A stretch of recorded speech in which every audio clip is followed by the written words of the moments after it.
Sa silent killer in a cup, no? What do we mean by that? Ang tinutukoy ho natin ditong silent killer is hypertension, no? Now, in short, dito ho sa ating coffee, so may sa 15 ingredients po niya, powerful ingredients, may mga specific ingredients po na nakakababa po ng blood pressure. Makatutulong ho ito ng malaki sa mga umiinom ng pang-maintenance. At doon ho sa mga hindi alam na ang BP nila pala ay tumataas, edi lalo na pong makabubuti ang pag-inom ng ating Dr. Irene Lim's Herbal Coffee. Now, may kakilala po ba kayong may high blood? Lolo, lola, tatay, nanay, kaibigan, o baka naman ho kayo mismo. At dito ho sa Pilipinas, 1 in every 4 adults ay may hypertension or high blood pressure, which is already scary. And most of them do not know na may high blood sila. At itong kondisyon na to ay tinatawag nating silent killer because minsan ho sa ibang pasyente walang symptoms at all. But in just a day or two, maririnig ho natin na si ganito ay na-stroke, si ganun ay naatake sa puso. Does it sound familiar? Tapos tatanungin niyo ho, ano ang naging cause? No? Sasabihin na heart attack, na stroke, na cardiac arrest. No? And ang hypertension ho, nangyayari when your blood is pushing too hard against the walls of the arteries. Kasi nga ho, masikip eh. So yung blood ninyo, nagpo-push too hard against the wall. So over time, yung pressure yung nadadamage, yung endothelium ng lining ng ating arteries, nababanat, nagagasgas, at doon sa gasgasong yun, magtatakbo naman ho si cholesterol, no, para takpan yung mga gasgas na yun, no. Kaso ho, yung pagtatakip ng cholesterol, nagiging atherosclerosis ho siya, nagiging plaque formation, that thickens and hardens, forming atherosclerosis. So, tinapitan na ho yan ng atherosclerosis, therefore, kakapal na ho yung gilid ng ating mga ugat. So, therefore, mas magiging masikip at maliit po yung dadaanan ng ating dugo. Lalo hong may pressure, lalo ho siyang kakaskas, the more it will damage. Until such time na mahina na ho yung wall ng ating arteries, so nauuwi ho sa hemorrhagic stroke, minsan ho nagkakaroon ng aneurysm. So ang aneurysm ho, nagkakaroon ng slight bulging, para hong plastic balloon, umuumbok ho sa gilid, outpouching sa gilid ng inyong arteries, that when severe hypertension happen, nababana po yan, parang plastic balloon na nahihigit hanggang sa pumutok. At kung yan ho, aneurysm ninyo ay nangyari sa head, 50-50 ho ang chance ng pasyenteng mabuhay. So later on ho, lahat naman ho ng parts ng katawan natin ay may ugat, may arteries. So masisira ho ang heart, kidneys, brain, and even our own eyes. So yung kulang ho sa prutas at gulay, yung obese or overweight, pag matabaho ang pasyente, it becomes one of the major risk factor for hypertension. Kada kilo ho na ibababa ng timbang ninyo, ibababa din ho yun ng BP ninyo. And yung mga tao hong kulang sa exercise, hindi ho pinapawisan, hindi ho na ilalabas yung mga toxin sa katawan. Don't you know na 10:1? 10 ho ang lalabas na toxin sa pawis compared ho sa 1% na mailalabas ninyo sa ihi. Kaya yung mga tao hong hindi pinapawisan because of lack of exercise, tapos lagi hong naka-air condition, yan ho ang mas kakaroon ng high blood at iba pa hong sakit. Smoking and alcohol, of course, no? Paninigarilyo, yung chemicals ng cigarette, it makes the walls of your arteries unstable and brittle. And of course, alcohol, it will damage your liver cells, giving you a fatty liver. And fatty liver is the root cause, tandaan niyo ho yan, root cause ng hypertension and diabetes and high cholesterol. So unless you were able to reverse your fatty liver into a normal liver, there will be no cure for hypertension, diabetes, and high cholesterol. Puro ho kayo maintenance lifetime. Now, Kadalasan ho sa conventional, hindi ho nila nare-reverse ang fatty liver. It will stay as fatty liver and sometimes nagpo-progress pa ho sa liver cirrhosis. Sa amin ho, nare-reverse ho namin. Why? What is the missing link? Ang missing link ho dyan is detoxification. Sa conventional ho kasi, medicine, wala hong detox. So para ho bang isang baso ng tubig, marumi na yung laman, gusto nyong palitan ng malinis, ipinur out nyo lang. Matatapon lang ho yung malinis na tubig. Dapat ho, itinapon nyo muna yung laman, so remove the dirt, remove the toxin, i-empty nyo yung cup, then tsaka nyo i-pour out yung malinis na tubig. So there will be no space to put on your supplementation for the liver. So kailangan ho, linis muna through detox, na nagkaroon na ng enough space yung liver ninyo. Kasi ho, lalabas ho sa pupo ninyo yung mga gallstone. Don't you know na ang liver ho, hindi lang ho nakikita sa ultrasound. It is only in the gallbladder na nakikita ho yan. Pero bago ho yan malaglag sa gallbladder ninyo, puno na ho ng gallstone or intrahepatic stones ang inyong liver. So, tandaan nyo, pagka may gallstone kayo that is visible in the gallbladder, puno na ho ang liver ninyo. Congested ho yan with intrahepatic stones. Kaya ho, nalaglag na siya sa gallbladder. Kaya lang ho, hindi ho siya nape-penetrate ng ultrasound. Therefore, kaya ho minsan kahit na pag dinetox ninyo yung pasyente, wala ng gallbladder, bakit marami pa rin lumabas na stones? It is because, sabi nga natin, nasa loob ho ng atay, kahit wala ng apdo.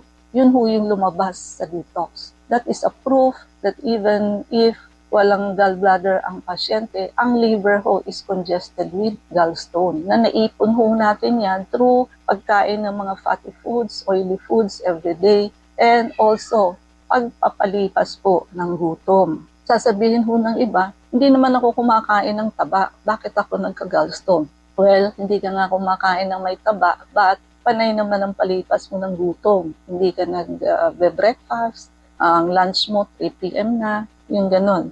And of course, stress can also contribute because we are producing stress hormone, which is cortisol, pagka ho tayo na i-stress. Aside from the fact of genetics and age. Siyempre ho ang age, as we grow older, sabi nga natin, mas kumakapal because of accumulation of atherosclerosis. And of course, genetics. Talaga hong it plays a role, no? Pagkalahi ho kayo ng mga high blood, mas malaki ho ang tendency mag-high blood din po kayo because it is already in your DNA. Now, sa 15 powerful ingredients po ng Dr. Irene Lim's Herbal Coffee, may mga specific ingredients po ito that is directly addressing hypertension. So, isa na ho dito is CoQ10, which is a powerful antioxidant that gives your heart that fuel. So nakakasupport ito ng stronger heart contraction, nakaka-reduce ng oxidative stress, at imagine niyo ho na isang tasa ng kape lang ho na tumutulong palakasin ang puso at pababain ang presyon. Another is grapeseed extract. So meron pong powerful ingredient na grapeseed extract, ang Dr. Irene Lim's Herbal Coffee. Meron ho itong OPCs, oligoproanthocyanidins, which is a powerful antioxidant again. Nakaka-enhance ho kasi ito ng nitric oxide, wherein ang nitric oxide, ang function ho is to relax and widen na arteries. Siyempre ho, pagka naka-relax, maluwag ho yung ating arteries. So, mababa ho ang BP. So, it lowers both systolic and diastolic pressure.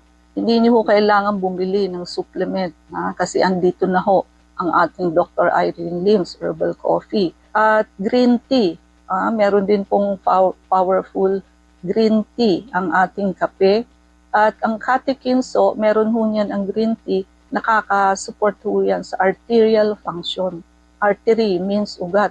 Nakaka-improve ho ng cholesterol level. Nakaka-reduce ho ng plaque formation. So nababawasan ho yung ng atherosclerosis at nakaka-improve ho ng cholesterol.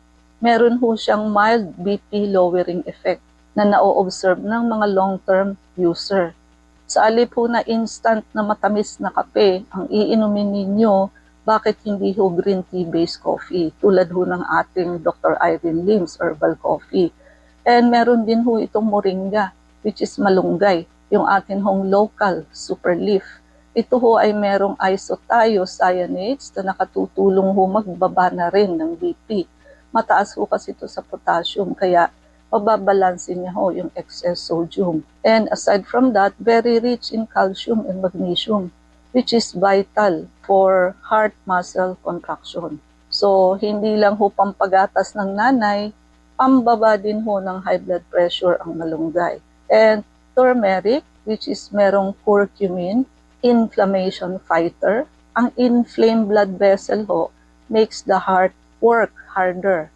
So, nakakalma ho ito ng turmeric. Ang curcumin ho, nag-i-improve ng endothelial function. Endothelium is the innermost lining of the arteries. Nare-reduce ho nito ang CRP. Marker ho yan ng inflammation. No? Nakaka-enhance, of course, ng circulation. Gotu kola, circulation booster ho ang tawag dito. Although hindi ho ito masyadong kilala, pero sa Chinese and Ayurvedic medicine, sikat ho ito for brain and blood health.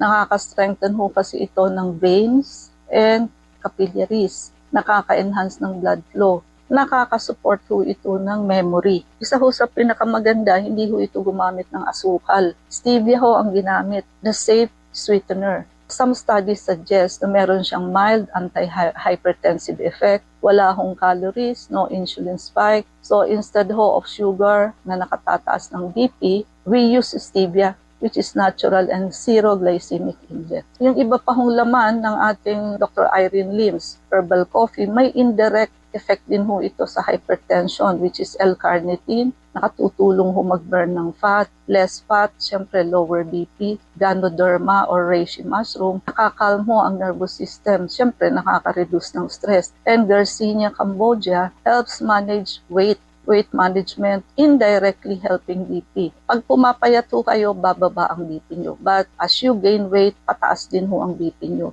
Domino effect ho yung dalawang yan. And acai berry, mangosteen, and buwa mera, of course, fight oxidative stress because of its antioxidant effect, and L-glutathione and marine collagen for overall detox, to repair, and cellular wellness. So, babata ho kayo at puputi kayo sa ating kape. So let us summarize. Relaxes your arteries, grapeseed and CoQ10, improve circulation, gotu kola and green tea, turmeric and Ganoderma reduces inflammation, L-carnitine and Garcinia supports weight management, papayat ho kayo, bababa BP nyo, and no added sugar, which is safe for those with BP and blood sugar issues. Ano pa ho ang hinihintay? Napakadali lang naman po ng gagawin ninyo. Lagi naman ho kayong nagkakape everyday. Almost all Filipinos, very few lang ho ang hindi nagkakape. So, isi-switch nyo lang po yung dati ninyong iniinom to Dr. Irene Lim's herbal coffee. Hindi ho ito simpleng 3-in-1, no? It contains 15 powerful ingredients that will make your BP and other comorbidities in your body na ma-normalize ho siya. More than a supplement. It will not just make you stronger, but it will make you healthier in every cup of Dr. Irene Lim's herbal coffee. And